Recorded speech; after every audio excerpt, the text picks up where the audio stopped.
Voltamos à entrevista com o Dr. Herbert Cabral, falando sobre o Alzheimer.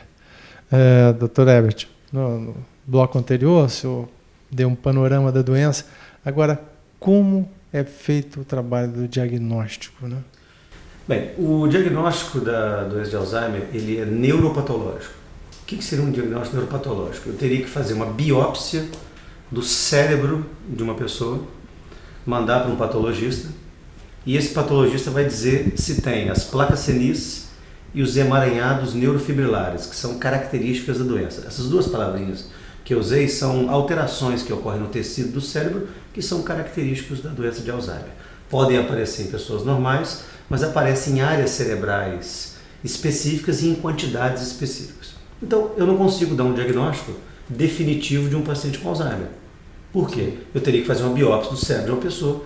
Eu não vou abrir, né, a cabeça de uma pessoa e arrancar um pedaço, né, para mandar para a biópsia. Então, todo o diagnóstico hoje é pós-mortem. Você dá o diagnóstico depois que morre. Sim. Tanto que os estudos mostram que 80% dos pacientes que você diz que tem Alzheimer clinicamente, tem Alzheimer. E 20% não tem Alzheimer. Eles podem ter alterações vasculares, derrames que ele sofreu, outra doença que não era doença de Alzheimer. Então, o poder de definição do diagnóstico clínico, ele é de 80% mais ou menos. Sim. E não é lançado mão, né?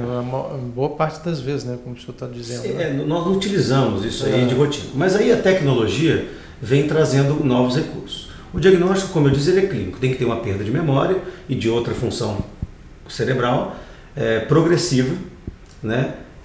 Não explicada por uma doença e que afete as atividades de vida diária da pessoa, tornando ela dependente. Ponto. A progressividade da doença é um fator que confirma a doença. E a doença tem 3 fases. Uma fase leve, que é caracterizada por esquecimentos de objetos, de pessoas, de locais, de caminhos. Depois ela evolui para uma fase que ela fica muito dependente, onde ela tem dependência inclusive para banho, dependência para urina, para fezes. E uma terceira fase, que é a fase de cuidados paliativos, onde ele fica acamado, tem que ser alimentado por sonda. E são 3 fases de evolução da doença. Sim, as pessoas aí pensam o seguinte: como trabalhar isso? Como tratar? Existe tratamento para a doença? O tratamento hoje, ele evoluiu muito, né? Pelo menos nas partes de pesquisa, evoluiu muito. Por quê? Apesar do diagnóstico ser clínico, hoje foi identificado alguns biomarcadores. No cérebro do paciente com Alzheimer, por volta dos seus 45 anos, 50 anos, quando ele não tem nada, é depositado uma substância chamada beta-amiloide. É um peptídeo, que a gente fala que é uma proteínazinha, chamada 1A42. Essa proteína, ela começa a se depositar muitos anos antes dele começar a ter os primeiros sintomas.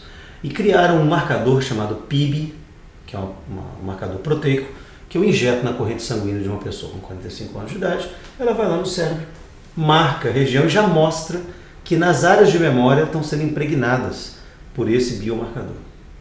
Isso pode ser removido? Essa é a grande pergunta. Tentaram fazer essa remoção através de vacinas. Pegava a vacina, fazia um antígeno, né? Que aí jogava o antígeno, você produz um anticorpo, o anticorpo ia lá nessa proteínazinha e tirava. Só que no meio do estudo, vários pacientes apresentaram alterações medulares, ele teve que ser suspenso. Aí tentaram fazer um soro. O que é o soro? É o anticorpo pronto. Em vez de colocar para o corpo produzir, colocaram já o anticorpo pronto. Tentaram fazer ensaios, mas a dose, a quantidade, a frequência não conseguiu evoluir. Até que pensaram assim: como é que essa proteína é formada? Essa proteína ela é formada porque durante a nossa vida ela é quebrada dentro da célula por uma enzima chamada alfa-secretase. Ela vai, quebra e produz um produto. Com o envelhecimento com Alzheimer, ela começa a ser quebrada pela beta e pela gama-secretase, muda a enzima. Aí, em vez dela quebrar num ponto, ela quebra em um outro ponto. Aí ela produz uma substância de um formato diferente. O que a célula faz? Expulsa essa substância que é o peptídeo ela causa um processo inflamatório que mata o neurônio. O que eles fizeram? Os novos trabalhos hoje, como a mudança da enzima é o que gera a doença, fizeram agora um modulador que volta à enzima normal. Sim. Essa é a luz no fundo do túnel. Né? As pesquisas hoje, tem várias pesquisas no Japão, né? Algumas pesquisas americanas, de moduladores dessa enzima, e que essa enzima ela é responsável pela substância que causa 70% das mortes dos neurônios. Então isso daria para a gente, com certeza, uma probabilidade de tratamento e de aumento de longevidade. Só que temos questões éticas muito sérias em relação a isso. Será que essa questão ética, será que nós podemos postergar e fazer as pessoas viver muito tempo? Qual o impacto de uma grande população de idosos no mundo? Sim. Né? No INSS a gente sabe, né? Na Previdência. Inclusive os gráficos de extinção de espécies mostram que antes da extinção de uma espécie teve uma superpopulação.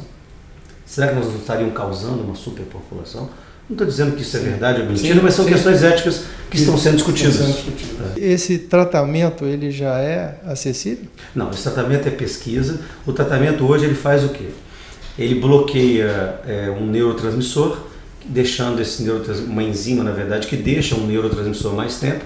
Então ele deixa a pessoa mais tempo naquela fase 1, que é aquela fase dos esquecimentos breves. Mas as pessoas, depois de um tempo, acabam declinando. Então ele faz o quê? Ele dá mais qualidade de vida nos anos iniciais da doença, mas as pessoas evoluem e progridem para as fases da mesma forma. Aí o decréscimo pode ser um precipício mais rápido, né? Como são 3 fases, uma fase de esquecimentos leves, uma fase dependente, uma fase acamada, você deixa ela mais tempo nessa fase em que os esquecimentos são mais leves. Alguns falam de exercícios, né? Sim. E que exercícios podem inibir um pouco o avanço da doença. Isso é verdade? Tem vários estudos que mostram que a atividade física, inclusive, foi até superior a alguns medicamentos que você utiliza. Né? O problema da atividade física é que tem que tomar cuidado com o risco de queda. Sim. Porque você estimula a atividade física, aí ele melhora da memória, cai e quebra a perna, faz uma fratura. Sim. E aí ele morre de uma complicação. Certo. Então, não é só, a gente tem que ter muito cuidado ao estimular uma atividade física. Ok, vamos a um rápido intervalo, voltamos para o último bloco da nossa entrevista. Fique conosco.